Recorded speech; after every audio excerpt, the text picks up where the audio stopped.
समस्याओं के समाधान की लड़ाई को लड़ी जाए, चाहे वो समस्या बेहतर वेतन से संबंधित हो, सुरक्षा से संबंधित हो, समय ड्यूटी की समय सीमा से संबंधित हो, सेफ्टी से सुरक्षित हो संबंधित हो, या किसी भी प्रकार के मजदूर से संबंधित विषय हो, उन विषयों को एक साथ लाकर हमें एकजुट होकर लड़ने की आवश्यकता है। और विशेषकर कोयलांचल के क्षेत्रों में उग्रता के साथ, एकजुटता के साथ हमें कामगारों की लड़ाई को लड़ने की आवश्यकता है। आज इस राज्य ने, इस देश ने, इस दुनिया ने कामगारों को वो सम्मान नहीं दिया जिसके वो हकदार रखते हैं। आज उनसे काम लिया गया, काम के बदले कार्य क्षेत्रों में कई प्रकार की यातनाएं, कई प्रकार का उत्पीड़न हुआ उनके साथ, लेकिन उसके बावजूद भी उन्होंने अपने सिकवे गीले को, अपनी सिकन को छुपाकर देश की उन्नति में, राज्य की उन्नति में अपना योगदान देने का काम किया। तो अब समय आया है कि अब कामगार केवल देंगे नहीं, उन्होंने अपना पसीना दिया, अपना मेहनत दिया, अपना श्रम दिया, आज लेने की भी बारी है। वो स्वाभिमान लेंगे, वो सम्मान लेंगे, वो सुरक्षा लेंगे, वो अपना हक लेंगे, अपना अधिकार लेंगे। देने को मजदूरों ने, कामगारों ने बहुत कुछ दिया इस देश को, इस राष्ट्र को दिया, इस राज्य को दिया, तमाम कोयलियों को दिया, कंपनियों को दिया, फैक्ट्रियों को दिया, तमाम परियोजनाओं को दिया, लेकिन आज कामगार समूह एकजुट होकर अब लेने की बात करेगा, अपने सम्मान को लेगा, अपने अधिकारों को लेगा, अपने हक को लेने का काम करेगा। इसीलिए भारतीय क्रांतिकारी मजदूर संघ आप सबों के बीच न्याय के लिए आया है, आप सबों के बीच हक अधिकार की लड़ाई को बुलंद करने के लिए आया है, कि मैं आप सभी को बताना चाहूंगा। इसलिए आप सभी से आग्रह है कि अब समय है, एकजुटता का समय है, अपने हक अधिकार को सुरक्षित रखने का। और चूंकि सबसे ज्यादा अगर एकजुट किसी को रहना है तो कामगारों को रहना होगा। आज दुनिया के एक बहुत बड़े दार्शनिक कार्ल मार्क्स कहा करते थे कि दुनिया के मजदूरों एक हो जाओ, तुम्हारे पास अपनी जंजीरों को खोने के अलावा कुछ नहीं बचा है।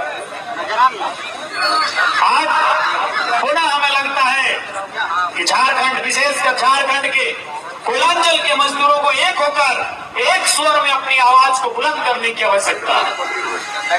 कार्ल मार्क्स ने अपने जीवनी में वाक्य का जिक्र किया था कि वह जर्मनी के किसी जेल में गए हुए थे कैदियों से मिलने के लिए। तो उन्होंने वहां जाकर देखा कि कैदी लोग प्लेट अच्छा ना होने के कारण लड़ रहे थे। जो उन्हें खाना दिया जाता था जिन प्लेटों में, वो प्लेट अच्छा नहीं था, टूटी फूटी प्लेट थी, तो उसके लिए कैदी झगड़ा कर रहे थे, लड़ रहे थे। तो कार्ल मार्क्स हंसे, मुस्कुराए और बोले कि आप, तुम्हें अच्छा भोजन नहीं मिल रहा है, तुम उसके लिए लड़ रहे हो, अच्छी प्लेटें नहीं मिल रही, इसके लिए लड़ रहे हो। अगर लड़ना है तो आजादी के लिए लड़ो। इसलिए आज आवश्यकता है एकजुट होकर अपने हक अधिकार को लेने की, और उसके लिए भारतीय क्रांतिकारी मजदूर संघ आपके साथ खड़ा है। और आप आज ये कहने की बातें नहीं है, आप भी प्रबुद्ध लोग हैं, आपने भी कई बसंत, कई होली, कई दिवाली, कई ईद देखा है, आपने एक युग को जिया है। ये कहने की आवश्यकता नहीं है, लेकिन आज आप अनुभव करिए, इस झारखंड विधानसभा चुनाव के बाद मजदूरों के लिए किसी कंपनी के गेट के बाहर धरने पर कोई बैठा है तो हम सब बैठे हैं।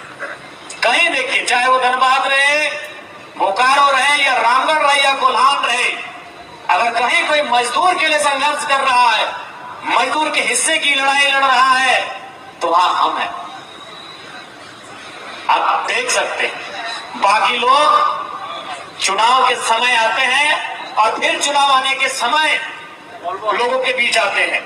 अब बताइए, कहीं भी कोई भी मजदूर के साथ घटना घटे, पहले तो मैं ईश्वर से, रब से, खुदा से, भोला बाबा से प्रार्थना करता हूं कि कोई ऐसी घटना ना घटे, कि किसी भी कामगार के साथ ऐसी कोई घटना ना घटे। लेकिन अगर बाय चांस घट जाता है तो सबसे पहले हमें याद करते हैं, क्योंकि उनको मालूम है कि उस घटना स्थल पर आने का साहस अगर किसी में है तो हम सबों में है। आज मैं आपके बीच आया हूं, मेरे पांव में फ्रैक्चर है। अरे हमारे विधायक सांसद अगर छींक आती है तो दिल्ली जाते हैं और 10 दिन वहां बेड रेस्ट करते हैं। और मजदूरों को भी मालूम है कि रात 2 बजे अगर किसी को बुलाया जाएगा तो हमारा संगठन, आप देख ले, कहीं किसी भी, चाहे 2 दिन धरना दो, 3 दिन धरना हो, आप तो देख ही रहे हैं। हाल ही फिलहाल बीसीसीएल जादू मातो की घटना आप देखे होंगे। 3 दिन तक डेड बॉडी पड़ी रही, तीनों दिन हमारे जेल के बीकेएमएस के साथी धरने पर बैठे रहे, पूरा परिवार बैठा रहा। यानी जब आपके साथ दुख घटता है तो मिलने हर कोई आता है, सांत्वना देने के लिए हर कोई आता है, लेकिन जब लड़ने की बात आती है, खड़ा होने की बात आती है, रात रात को जागने की बात आती है, तो केवल वहां जेल के और बीकेएमएस खड़ा है कि नहीं, आप देखिए, कहीं भी आप जाके देखिए। कल ही आपका रामगढ़ में घटना घटा, कुछ दिन पहले बालीडी में हुआ था। जहीं भी अगर किसी के साथ कुछ हो रहा है तो वहां हमारी भूमिका ज्यादा है। ऐतिहासिक प्रेम महतो के गोलीकांड के बाद जो पहली बार कई वर्षों बाद बोकारो को पूरा बंद किया था, उसमें हमारा योगदान सबसे ज्यादा था। हाँ, सबका योगदान था, हम नहीं कह रहे थोड़ा था, लेकिन सड़कों में जो भीड़ थी, अब जाके आपको याद होगा वो दृश्य, वो भीड़ हमारी थी। इसलिए आपके हित के लिए, आपके हक हुकूक के लिए हम लोग सदैव आगे हैं, सदैव तत्पर हैं। लेकिन एक साथ यह भी है, आपको भी मालूम है, लोकतांत्रिक देश है, और लोकतांत्रिक देश में एक ही कहावत है, जका पिन जितना मूड़ी जो वो उतना मजबूत हो। जितना मूड़ी जोड़िएगा राय जी, उतना मजबूत बनिएगा। ये लोकतंत्र का यही खेला है कि राजा का राज नहीं है कि जिसका भुजा में जितना ताकत है तलवार घुमा के लड़ लिए, सर को धड़ से अलग कर दिए। ये लोकतांत्रिक देश है, यहाँ तलवार नहीं घुमाया जाता है, यहाँ मूड़ी की संख्या आपको तय करती है कि आप कितने ताकतवर हैं। ये सिरों की संख्या, जिंदा सिरों की संख्या तय करती है। आपके साथ खड़े होने वालों की संख्या तय कर सकती है, आपके साथ डटे रहने वालों की संख्या तय करती है आप कितने बलवान है। वो था, वो राजाओं का राज होगा, था, वो अंग्रेजों से पहले था, जो जितना भाला उठा सकता था, जो जितनी